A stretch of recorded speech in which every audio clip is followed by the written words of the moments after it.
నమస్తే. Welcome to our channel. నేను సిరి. గత ప్రభుత్వ హయాంలో అయితే 5 సంవత్సరాల పాటు ఎలాంటి పరిశ్రమలైతే ఏపీలో పెట్టుబడులు పెట్టడానికి ముందుకు రాలేదు. అందుకోసం ఏపీలో ఉన్న ప్రజలకి ఉద్యోగ అవకాశాలు, ఉపాధి అవకాశాలైతే లేకుండా పోయాయి. అయితే ఇప్పుడు మాత్రం రాబోయే 3 నెలల్లో మాత్రం 1,50,000 కోట్లతోనే అయితే పరిశ్రమలు వస్తున్నాయి ఏపీకి అని చెప్పేసి, దీంతో 1,50,000 ఉద్యోగాలైతే ఖచ్చితంగా రాబోతున్నాయి అని చెప్పేసి అయితే వార్తలొస్తున్నాయి. ఇందులో ఎంతవరకు వాస్తవం ఉంది, ఏంటి అనేది మనకు వివరించడానికి మనతో పాటు ఉన్నారు ప్రముఖ సీనియర్ జర్నలిస్ట్ డాక్టర్ దుర్గావడ్లమణి గారు. నమస్కారం మేడం. నమస్తే అండి. మనం ఇప్పుడు చూస్తున్నట్టయితే ఈపీకి మరొక గుడ్ న్యూస్ అన్నట్టుగా మరి వార్తలు వస్తున్నాయి. 1,50,000 కోట్ల రూపాయలతోని పరిశ్రమలు ఏపీకి రాబోతున్నాయి. దీంతో 1,50,000 ఉద్యోగాలు రాబోతున్నాయి అన్నట్టు మరి వార్తలు వస్తున్నాయి. ఇందులో ఎంతవరకు వాస్తవం ఉందంటారు? అంటే మీకు 2019-24 మధ్య వైసీపీ ప్రభుత్వం తీసుకున్న నిర్ణయాలు ఏవైతే ఉన్నాయో వాటి వల్ల పారిశ్రామికవేత్తలు చాలా మంది వెనక్కి వెళ్ళిపోయారు. మనకు తెలుసు, కంపెనీలు కూడా టెస్లా రాలేదు, తర్వాత అమర్ రాజా బ్యాటరీస్ని పంపించేశారు, ఇట్లా ఇబ్బందులకు గురి చేశారు. సో ఇప్పుడు తెలుగుదేశం కూటమి వచ్చాక 50 రోజులు దాటింది. వచ్చాక నిన్న పరిశ్రమల శాఖ సమీక్ష సమావేశంలో చంద్రబాబు నాయుడు గారితో కూడిన అంటే మొత్తం అందరూ కూడా ఒక నిర్ణయం తీసుకున్నారు. ఏమని, వెనక్కి వెళ్ళిపోయిన పారిశ్రామికవేత్తలు ఎవరైతే ఉన్నారో అంటే కంపెనీలు కూడా కావచ్చు, వాళ్ళందరినీ మళ్ళీ వెనక్కి రప్పించాలి. మీరు వెనక్కి వచ్చేయండి, మీకు మేము ఫ్రెండ్లీ గవర్నమెంట్, ఇది మీరు ఎటువంటి ఇబ్బందులు ఎదుర్కోక్కర్లేదు, మీకు కావాల్సిన విధంగా మేము అన్నీ ఇస్తాము, అంటే అన్ని రకాల సదుపాయాలు కల్పిస్తాము, మౌలిక సదుపాయాలు అని చెప్పడం జరిగింది. మీరు చెప్పినట్టుగా 1,00,000 కోట్ల పెట్టుబడులు ఉంటాయి. అదేవిధంగా 1,36,000 ఉద్యోగాలు కల్పించేదానికి అవకాశం వస్తుంది.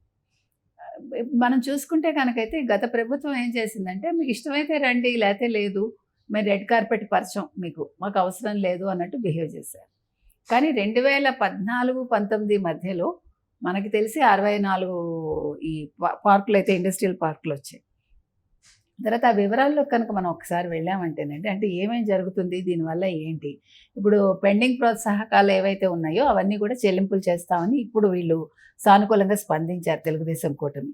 తర్వాత మల్లవల్లి భూముల ధరలు ఏవైతే ఉన్నాయో వాటిని తగ్గించాలని నిర్ణయించారు. అంటే దానివల్ల ఆ పరిశ్రమలు పెట్టడానికి వచ్చే వాళ్ళకి పెట్టుబడి తగ్గుతుందన్నమాట, వ్యయం. ఇలాంటివన్నీ అంటే వాళ్ళకి ఏ రకంగా అనుకూలంగా ఉంటుందో అవన్నీ ఆలోచించి వీళ్ళు చేస్తున్నారు. ఇకపోతే ఇప్పుడు నిన్న వాళ్ళు తీసుకున్న దాంట్లో ఇప్పుడు గతంలో ఏవైతే పారిశ్రామికవేత్తలు ఒప్పందాలు అవి చేసుకున్నారో వాటన్నింటినీ కూడా తిరిగి మళ్ళీ అమలు చేస్తారు. అప్పుడు ఏదైతే వాళ్ళకి ఇబ్బందులకు గురయ్యారో ఇబ్బందులన్నీ తొలగించి వాళ్ళకి ఏ రకంగా అంటే చేస్తే వాళ్ళు ముందుకెళ్తారు, పరిశ్రమలు సజావుగా నడుస్తాయి అనుకుంటే అవన్నీ ఆ మౌలిక సదుపాయాల కల్పన అయితే ఈ ప్రభుత్వం చేస్తానని చెప్తోంది. ఇకపోతే ఇప్పుడు వీళ్ళు కొత్తగా చేయబోయేది ఏంటంటే, ఇప్పుడు ఇంతకుముందు వెళ్ళిపోయిన వాళ్ళు తిరిగి రమ్మని చెప్పడం ఒకటే కాకుండా కృష్ణపట్నం, నక్కపల్లి, ఓర్వకల్లు, కొప్పర్తి ఇండస్ట్రియల్ నోట్స్ ఉన్నాయి కదా, అభివృద్ధి పనులపై వీళ్ళేమో నిన్న చర్చించడం జరిగింది. నక్కపల్లిలో సుమారుగా 11,542 కోట్లతో ఏర్పాటు చేసే బల్క్ డ్రగ్ పార్క్, తర్వాత 60,000 కోట్లతో ఏర్పాటయ్యే ఎన్టీపీసీ గ్రీన్ హైడ్రోజన్ హబ్ ఒకటి, తర్వాత భవిష్యత్తులో రాష్ట్రంలో 75,000 కోట్లతో ఆయిల్ రిఫైనరీ యూనిట్ ఏర్పాటు కోసం ప్రస్తుతం ఆల్రెడీ మనం మాట్లాడుకున్నాం. ఇది బీపీసీఎల్ ఏదైతే ఉందో వాళ్ళు చర్చలు ఆల్రెడీ జరుపుతున్నారు సీఎం తోటి, వీటి గురించి నిన్న చర్చించుకున్నారు. అయితే ఇప్పుడు ఏమేంటి ఇప్పుడు 4 కొత్త క్లస్టర్లు ఏర్పాటు చేద్దాం అనుకుంటున్నారు కదా. 4 పారిశ్రామిక క్లస్టర్లు ఇప్పటికే ఉన్నాయి, ఇంకో 4 కొత్త క్లస్టర్లు ఏర్పాటు చేస్తున్నారు. సో దానికి సంబంధించి ఏంటంటే, కొత్త క్లస్టర్లు ఏమేమి ఉంటాయంటే ఎలక్ట్రానిక్స్, ఫార్మా, ఫుడ్ ప్రాసెసింగ్, తర్వాత హార్డ్వేర్ సంస్థల ఏర్పాటుకి ఈ 4 అన్నమాట. వాటికి చర్యలు తీసుకుంటున్నారు. ఇకపోతే 14-19 మధ్య కాలంలో టీడీపీ అప్పుడు ప్రభుత్వం ఉంది కదా, వాళ్ళ హయాంలో ఇంచుమించు 16 లక్షల కోట్ల పెట్టుబడుల మీద ఒప్పందాలు చేసుకున్నారు. అయితే ఈ వైసీపీ ప్రభుత్వం వచ్చాక వాటిని అన్నింటినీ కూడా అస్తవ్యస్తం చేసింది. దాంతో వాళ్ళు వెనక్కి వెళ్ళిపోవటం జరిగింది చాలామంది. ఇకపోతే ఇప్పటి వరకు వివిధ ప్రాంతాల్లో ఇంచుమించు ఎంత భూమిని సేకరించారంటే ఈ పరిశ్రమల కోసం 1,382 ఎకరాలు వీళ్ళు అప్పటికే వాళ్ళు సేకరించి ఉంచారనమాట. అయితే ఇప్పుడు వాళ్ళల్లో ఏదైతే నమ్మకం పోయిందో దాన్ని మళ్ళీ తిరిగి మేము ఇస్తాము, అంటే ఆ నమ్మకాన్ని మళ్ళీ మేము వాళ్ళలో కల్పిస్తాము అని ఇప్పుడు ప్రభుత్వం అయితే నిన్న చెప్పడం జరిగింది. సో ఇప్పుడు ఇంకా వాళ్ళకి 66% ప్రోత్సాహకాలు ఇస్తామని చెప్తున్నారు. అంతేకాకుండా అప్పుడు వైసీపీ ప్రభుత్వం 34% ఇచ్చిందట. ఇప్పుడు మరి ఇది ఆల్మోస్ట్ డబుల్ కదా.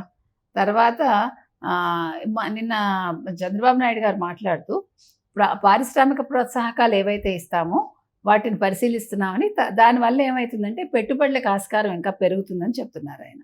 అంతే కదా, వాళ్ళకి కావాల్సినవి ఇస్తే వాళ్ళు ఇంకా ఎక్కువ మొత్తంలో పెట్టుబడులు పెడతారు. మనకి ఇందాక మనం చెప్పుకుంది 2014-19 మధ్య 64 ఇండస్ట్రియల్ పార్కుల ద్వారా 14,125 ఎకరాలు వీళ్ళు అందుబాటులోకి తీసుకొచ్చారు. అయితే 2019-24 మధ్య కేవలం 31 పార్కులే అందుబాటులోకి వచ్చాయి. సో దీనివల్ల అన్ని రకాలుగా నష్టం జరిగింది.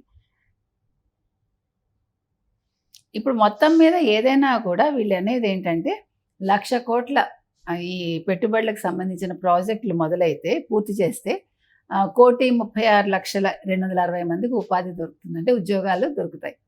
సో వీళ్ళు చెప్పిన మాటని వీళ్ళు ఫుల్ఫిల్ చేసుకున్నట్టు అవుతుంది. తర్వాత ఉమ్మడి కృష్ణా జిల్లా మల్లపల్లి పారిశ్రామిక వాడను వైసీపీ ప్రభుత్వం అప్పట్లో వివాదాల్లోకి నెట్టేసిందిట. అయితే ఇప్పుడు వాటన్నింటికి కూడా వీళ్ళు ఊతం ఇవ్వాలని సీఎం నిన్నను ఆదేశించారు. ఇకపోతే ఇప్పుడు కొత్తగా వీళ్ళకేమీ బ్రాండింగ్ అక్కర్లేదు కదండి. చంద్రబాబు నాయుడు ఒక బ్రాండ్, అదే నిన్న భరత్ కూడా చెప్తున్నారు. మంత్రి ఎవరైతే ఉన్నారో పరిశ్రమల శాఖ మంత్రి, వారు అదే చెప్తున్నారు. కొత్తగా మనకి బ్రాండ్ ఇమేజ్ అక్కర్లేదు, చంద్రబాబు నాయుడు గారు ఒక పెద్ద బ్రాండ్ అని ఆయన చెప్పడం జరిగింది. సో ఏది తీసుకున్నా అయితే ఇంకా ఈ 5 పాలసీలు ఏంటి అని చూస్తే, 1 నూతన industrial policy, 2 MOC ME policy, తర్వాత ఫుడ్ ప్రాసెసింగ్ పాలసీ, తర్వాత IT electronics and cloud policy, తర్వాత టెక్స్టైల్స్ పాలసీ. తర్వాత ఇంక 4 క్లస్టర్స్ ఎక్కడెక్కడ అంటే, 1 కుప్పం, తర్వాత మూలపేట, చిలమత్తూరు, దొనకొండ లేదంటే పామూరు, ఈ 4 చోట్ల. సో మనం ఇప్పుడు ఇవన్నీ కూడా నిన్న జరిగిన ఈ పరిశ్రమల శాఖ చర్చల వల్ల ఇప్పుడు రాష్ట్రానికి చాలా మంచి జరగబోతోంది. అంటే ముఖ్యంగా యువతకు ఏదైతే హామీ ఇచ్చారో చంద్రబాబు నాయుడు గారు, మేము వచ్చాక మీకు ఉద్యోగాలు ఉంటాయి అంటే, గతంలో కూడా మీకు గుర్తుంటే 2014లో కూడా బాబు వస్తే జాబ్ వస్తుంది అని ఒక నినాదం ఉండింది. సో ఆ నినాదానికి కంటిన్యూషనే ఇదని మనం చెప్పుకోవాలి. సో పారిశ్రామికంగా మన అభివృద్ధి చెందితే రాష్ట్రం, ఇప్పుడు ఆయన చెప్పింది అదే, ఒక పక్క మనం సంపద సృష్టించాలి, ఇంకో పక్క సంక్షేమాలు అన్నారు. ఇప్పుడు నిన్న కూడా ఇప్పుడు వైసీపీ మాట్లాడుతుంది అదే కదా, మీరు సంక్షేమాలు ఎలా ఇస్తారు, మీ దగ్గర డబ్బులు ఎక్కడున్నాయి, మేము చెప్పిన దానికి మీరు రెట్టింపు ఇవ్వాలి, ఇవన్నీ మాట్లాడుతున్నారు కదా. అంటే మేము అప్పులు తీసుకొచ్చి ఇస్తున్నాం, మీరు అప్పులే చేస్తున్నారు కదా అని వాళ్ళు మాట్లాడుతున్నారు. నిన్న కేతిరెడ్డి కూడా ఆ మాట అన్నారు, మనం విన్నాం. అయితే ఇప్పుడు దీన్ని బట్టి మనకు అర్థమవుతుంది ఏంటండి, విదిన్ నో టైం వీళ్ళు పెట్టుబడులు వస్తాయి, మనకి పరిశ్రమలు మొదలైతే, అంటే ఈ 5 ఏళ్లలోనే మనం అనుకున్న అభివృద్ధి జరుగుతుంది, సంపద వస్తుంది, ఇన్ని వేల ఉద్యోగాలు వస్తాయి, 1,36,00,000 ఉద్యోగాలు వస్తాయి. అది కాకుండా సంక్షేమాలు కూడా అమలవుతాయి, ఎటువంటి ఇబ్బంది లేకుండా.